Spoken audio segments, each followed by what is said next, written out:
yang dijual menurut pengakuan juga belum banyak, artinya seperti itu. Tapi kalau kita lihat ring dan antara hasil penjualan mereka.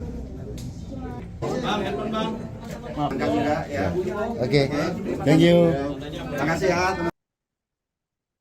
Badan Narkotika Nasional atau BNN RI membongkar praktik laboratorium narkoba di sebuah apartemen di kawasan Ancol, Pademangan, Jakarta Utara.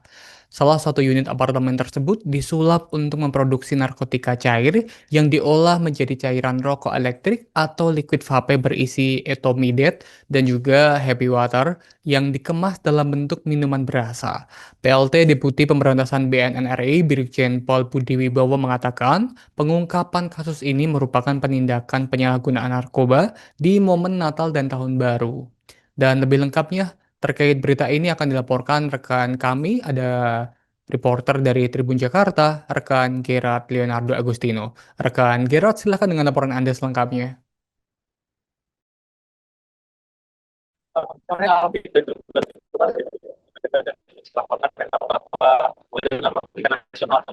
Ini pada hari Selasa 2024 menggerebek sebuah apartemen yang berlokasi di kawasan Ancol, Kalimantan Jakarta Utara, di mana apartemen ini dijadikan lokasi tempat laboratorium ataupun pabrik pembuatan cairan narkoba yang nantinya akan diolah untuk rokok elektrik atau vape dan juga happy water atau minuman berkandungan narkotika yang dikemas dalam beberapa kemasan minuman lokal. Adapun diketahui berdasarkan hasil konferensi pers yang dilakukan oleh BNN RI, di lokasi ini memang pengembangan ataupun penangkapan dari ataupun pembongkaran daripada pabrik ataupun laboratorium yang berlokasi di apartemen ini merupakan hasil penyelidikan dari BNN RI selama beberapa bulan kebelakang.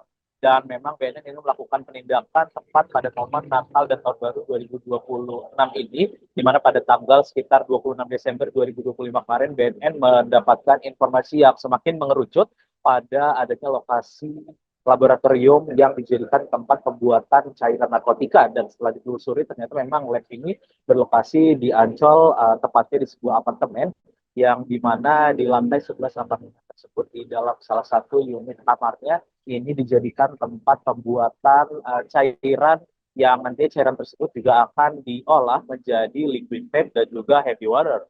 Diketahui memang Alvin dan juga Tribuners, dari penangkapan ini BNN menangkap 4 orang tersangka yang seluruhnya merupakan WNI, di mana salah satu diantaranya merupakan seorang wanita. Adapun diketahui BNN telah mengirimkan ataupun mengerahkan intelijennya untuk terus melakukan pengembangan untuk menangkap ada dua orang warga negara asing yang masih ataupun telah ditetapkan sebagai DPO daftar pencarian orang dan saat ini masih dalam perburuan pihak BNN RI. Diketahui memang jaringan narkoba ini mengirimkan barang bukti ataupun cairan-cairan tadi yang nantinya akan diolah ini melalui jalur laut. BNN juga masih akan menelusuri apakah ada jaringan melalui jalur udara terkait dengan peredaran narkoba vape dan juga happy water ini. Dan memang dapat disampaikan juga Alvin dan juga Tribuners bahwa jaringan ini, jaringan yang baru saja diungkap BNN ini merupakan jaringan lintas negara antara Malaysia, China hingga Indonesia. Saat ini pihak BNN masih terus menelusuri pihak-pihak terkait lainnya. Berikut pula jaringan yang memang diduga terlibat dengan adanya laboratorium yang dijadikan tempat pembuatan cairan narkoba ini. Demikian laporan yang dapat saya sampaikan. Alvin kembali ke studio. Kegiatan identifikasi dan pengamatan di titik-titik tertentu yang kami tentukan, kebetulan ini yang di Soekarno-Hatta, teman-teman Bea Cukai dan Imigrasi setelah melaksanakan tugasnya dengan berkolaborasi dengan kita menemukan ada orang yang terindikasi terlibat di dalam jaringan narkotika internasional, yaitu Cina, Malaysia ke Indonesia. Selanjutnya tim gabungan tersebut melakukan pendalaman, kemudian pengembangan, sampailah akhirnya ketemu di TKP ini. Kita menemukan tempat yang digunakan untuk meracik, mengolah narkotika cair yang kemudian disuntikan ke dalam liquid vape dan Happy Water.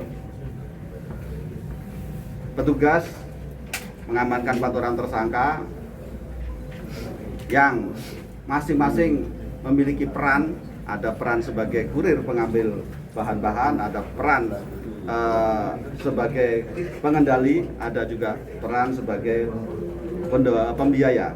Untungannya berapa? Karena memang yang laku, yang dijual menurut pengakuan juga belum banyak, artinya seperti itu. Tapi kalau kita lihat ring antara hasil penjualan mereka dengan biaya produksi, satu face-nya ya kan tadi saya kan 2 juta menurut dari dia, sementara di pasaran sekitar 4. Kalikan berapa yang berhasil diproduksi dan berapa yang berhasil dijual, tentu itu kali-kali. Salah satu yang berperan sebagai WNA.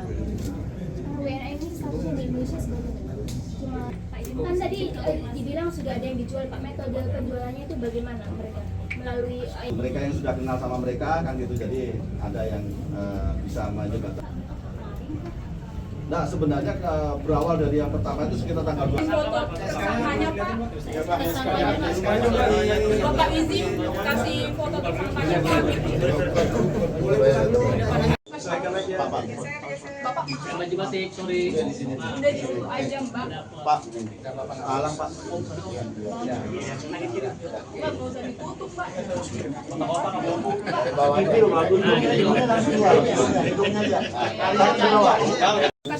Pak, foto, awas Pak. Misi Pak, maaf. Udah disuruh aja, Mbak. Pak, kalang Pak. Mbak, nggak usah ditutup, Mbak. Dari bawah aja. Hidungnya aja. Taruh di bawah. Angkat juga ya. Oke, thank you. Terima kasih ya teman-teman semua. Makasih, Pak.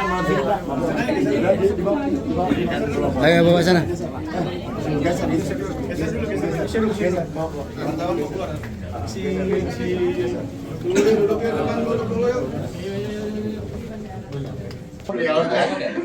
Satu, dua. Oh, ini cateringnya nanti. Ini catering. Oh, inisial sama aja. Inisialnya. Oh, inisial ya. Siapa? Iya, intinya orang memang inisial aja nggak Nama ya, inisial. Nanti dipasang. Udah. Tarik. Pengawasan di Direktur Jenderal Imigrasi. imigrasi boleh.